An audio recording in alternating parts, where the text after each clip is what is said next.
안녕하세요 여러분, 김영현 전도사입니다. 오늘은 여러분과 함께 김용민을 허위사실 유포와 무고죄로 고소합니다 라는 제목으로 같이 말씀을 나누고자 합니다. 평화나무의 김용민이 저희 교회 청년들을 고소한다고 합니다. 그런데 그 고소하는 내용들이 허위사실이고 너무나 악의적으로 청년들을 고소하기에 허위사실 유포죄와 무고죄로 고소하려고 합니다. 평화나무가 얼마나 거짓으로 청년들을 죽이려 하는지 그들의 기사를 살펴보길 원합니다. 19일 오전 부처님 오시는 날 조계사 앞에서 하나님 뜻을 전파하러 왔다며 찬송가를 부르고 구호를 외친 성명 불상자들을 평화나무가 고발할 방침입니다. 평화나무는 이들이 우리 사회 공동체의 평화를 해칠 뿐 아니라 이웃 종교의 축일에 예배를 방해하는 무례함을 범했다고 판단하고 법리적 검토를 거쳐 금명관 간할경찰서에 고발장을 제출하기로 했습니다. 보도에 따르면 이날 조계사 일주문 앞에서 소란을 피운 10명은 오후 2시를 넘어서까지 약 5시간 동안 찬송가를 부르다가 해산했습니다. 당시 조계사 대웅정 앞마당에는 봉축 법요식이 진행 중이었습니다. 여러분, 지금까지 읽은 내용들은 다 허위사실입니다. 우선 첫째로 우리 교회 청년들은 매주 수요일 오전에 서울역에서 노숙하고 계신 노숙자분들에게 식사를 제공하고 전도하고 있습니다. 그날도 똑같이 오전 9시부터 11시까지 서울역에서 식사를 못하고 있는 노숙자분들을 위해 식사를 제공했고 전도를 했습니다. 그리고 나서 오후에 조계사 근처로 간 것입니다. 그래서 조계사 앞에 있던 시간은 5시간이 아니라 길어야 10분이고 그 시간들마저 그 자리에 계시던 경찰관들의 주의 상황을 지키며 행동했습니다. 그러니까 이날 아침 10시에 드려진 봉축법 요식과는 전혀 상관없는 시간에 간 것입니다. 그런데 평화나무에서는 10시부터 2시간 넘는 시간까지 약 5시간 가량의 시간 동안 소란을 피우며 예배를 방해했다고 허위 사실을 유포하며 고발하겠다고 하고 있는 것입니다. 우리가 그 뒤의 내용들도 계속 한번 읽어보길 원합니다. 이날 성명 불상자들은 조계사 앞에서 큰 소리로 찬송을 부르고 창조주 하나님을 믿으세요, 회개하세요라고 외치는가 하며 이를 저지하기 위해 나선 조계사 관계자들과 몸싸움을 벌이기도 했습니다. 이는 평온하게 치를 수 있는 법회를 방해한 것이며 타 종교의 예배를 방해할 목적으로 소란을 피웠다고 볼 여지가 충분해 보입니다. 형법 제158조에 따르면 장례식, 제사, 예배 또는 설교를 방해한 자는 3년 이하의 징역 또는 500만 원 이하의 벌금에 처한다고 명시돼 있습니다. 대한민국은 종교의 자유, 신앙의 자유를 헌법으로 보장하고 있으며 형법은 종교적 행사의 자유에 대한 방해 행위를 범죄로 간주해 처벌하도록 하고 있습니다. 공중의 종교 생활의 평온과 종교 감정을 보호 법익으로 하여 예배 중이거나 예배와 밀접한 시간대에 소란을 야기하고 일부 참석자에 대한 행패라도 폭행, 협박을 가했다면 처벌 대상이 되는 겁니다. 평화나무는 일부 개신교들의 몰지각한 형태에 개탄하며 금명강 고발장을 제출할 방침이오니 언론인 여러분의 많은 관심 부탁드립니다. 여러분, 이것이 평화나무에서 낸 성명서의 전문인데 처음부터 끝까지 모든 것이 거짓으로 되어 있습니다. 전도하는 사람들이 조계사 관계자들과 몸싸움을 했다고 말하고 있는데 엄밀히 말하면 몸싸움을 한 것이 아니라 조계사 관계자들이 전도한 사람들을 폭행한 것입니다. 이것이 그때 당시 사진들과 영상들입니다.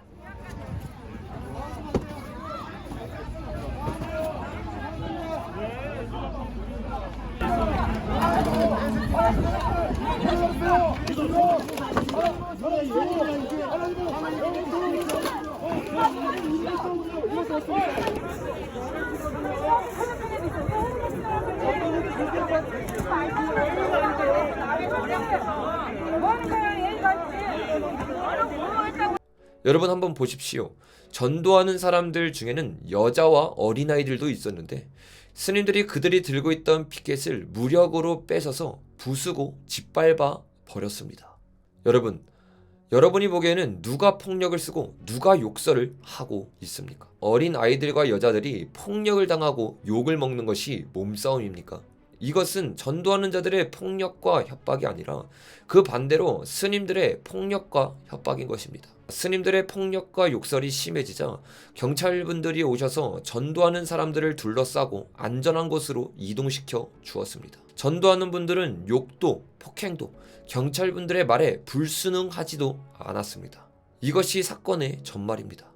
불교 예배 시간에 가지도 않았고 5시간이 아니라 10분 동안만 그 자리에 있었고 몸싸움을 한 것이 아니라 여자와 아이들이 일반적으로 폭행을 당했고 그것을 남자들이 막아주며 경찰관들과 함께 움직인 것입니다. 그런데 김용민은 이 사실을 온갖 거짓과 허위 사실로 위장했고 뉴스에서 그대로 보도한 것입니다. 또 김용민은 불교 모독 개신교인을 고발하겠다고 기자회견을 하면서 이렇게 말했습니다. 한국 개신교회에서는 이웃 종교 말살을 암묵적으로 용인해 왔습니다. 아니 갈수록 노고라 하고 있습니다. 자신을 한국교회 대표 목사로 자청하는 정강훈 씨는 설교 강단에서 중놈은 다 지옥에 가야 한다 발언을 했습니다. 한국 개신교 대표 부흥사로 꼽히며 개신교계 방송에서 두각을 드러낸 장경동 목사는 스님들이 쓸데없는 짓 하지 말고 빨리 예수를 믿어야 한다. 불교가 들어간 나라는 다 못 산다고 주장했습니다. 지상파 방송 극동방송은 공휴일인 부처님 오신 날을 달력에 포기하지 않는 등 실수를 금치 못할 옹졸함을 드러내고 있습니다. 최근 개신교에 의한 사찰 방화를 회귀하며 시설 복음을 위해 모금을 벌이던 어떤 신학대학 교수는 학교에서 쫓겨났고 이단 시비에 휘말려 1000일이 넘게 복귀하지 못하고 있습니다. 이 모든 현상은 종교계의 코어 신봉자들을 결집하고자 하는 그릇된 오직 예수 이념입니다. 여러분, 오직 예수가 잘못된 이념입니까? 오직 예수가 이단 사설입니까? 전혀 그렇지 않습니다. 오히려 성경에서는 우리에게 오직 예수님이라고 말하고 있습니다. 다른 이로서는 구원을 받을 수 없나니 천하 사람 중에 구원을 받을 만한 다른 이름을 우리에게 주신 일이 없음이라 하였더라. 아멘. 여러분, 다른 이름으로 절대로 구원받을 수 없습니다. 오직 예수로만 구원을 받습니다. 한 번 죽는 것은 사람에게 정해진 것이요 그 후에는 심판이 있으리니 사람은 죽고 나서 누구에게나 심판이 임합니다. 그리고 그 심판대 앞에서는 오직 예수님으로만 구원을 받고 천국에 들어갈 수 있는 것입니다. 그래서 바울은 오직 예수를 전하기 위해 유대교 회당에서 유대교들을 전도했습니다. 사도행전 17장 1절에서 5절에 보니까 그들이 암비볼리와 아볼로니아로 다녀가 데살로니가에 이르니 거기 유대인의 회당이 있는지라. 바울이 자기의 갈래대로 그들에게 들어가서 새 안식일에 성경을 가르치고 강론하며 뜻을 풀어 그리스도가 해를 받고 죽은 자 가운데서 다시 살아나야 할 것을 증언하고 이르되 내가 너희에게 전하는 이 예수가 곧 그리스도라 하니 그 중에 어떤 사람 곧 경건한 헬라인의 큰 무리와 적지 않은 기부인도 권함을 받고 바울과 실라를 따르나 그러나 유대인들이 시기하여 저자의 어떠한 불량자들을 데리고 때를 지어 성을 소동하게 하여 이처럼 바울은 유대인의 회당에서 거침없이 복음을 전했고 그 모습을 본 유대인들은 시기하여 불량한 사람들을 데려 그 성을 소동하게 했습니다. 또 바울은 유대 회당뿐 아니라 다른 신을 믿는 자들에게도 전도했습니다. 사도행전 17장 16절에서 18절에 보니까 바울이 아덴에서 그들을 기다리다가 그 성에서 우상이 가득한 것을 보고 마음에 격분하여 회당에서는 유대인과 경건한 사람들과 또 장터에서는 날마다 만나는 사람들과 변론하니 어떤 에피쿠루스와 스토 철학자들도 바울과 쟁론할세 어떤 사람은 이르되 이 말쟁이가 무슨 말을 하고자 하느냐 하고 어떤 사람은 이르되 이방신들을 전하는 사람인가 보다 하니 이는 바울이 예수와 부활을 전하기 때문이로라. 아멘. 여러분, 바울은 오직 예수라는 진리를 알고 있었기 때문에 다른 종교에 있는 사람들이 지옥에 떨어지는 것을 보고만 있는 것이 아니라 그들에게도 거침없이 전도를 했습니다. 만약 오직 예수가 아니었다면 바울은 그들에게 예수님을 전하지 않았을 것입니다. 그러나 성경은 오직 예수 외에 구원이 없다고 말하고 있기 때문에 바울은 우리에게 이렇게 말한 것입니다. 디모데후서 4장 2절에 너는 말씀을 전파하라. 때를 얻든지 못 얻든지 항상 힘쓰라. 아멘. 이것이 성경이 우리에게 가르치고 있는 진리인 겁니다. 우리는 오직 예수를 알기 때문에 불교에 구원이 있다고 말할 수 없습니다. 우리는 오직 예수를 알기 때문에 다른 종교에 구원이 있다고 말할 수 없습니다. 우리는 오직 예수를 알기 때문에 중들이 천국에 들어간다고 말할 수 없습니다. 오히려 중들이 지옥에 떨어진 것을 불쌍히 여기면서 그들을 구원하고 그들이 회개하여 천국에 들어갈 수 있도록 진리를 외쳐야 하는 것입니다.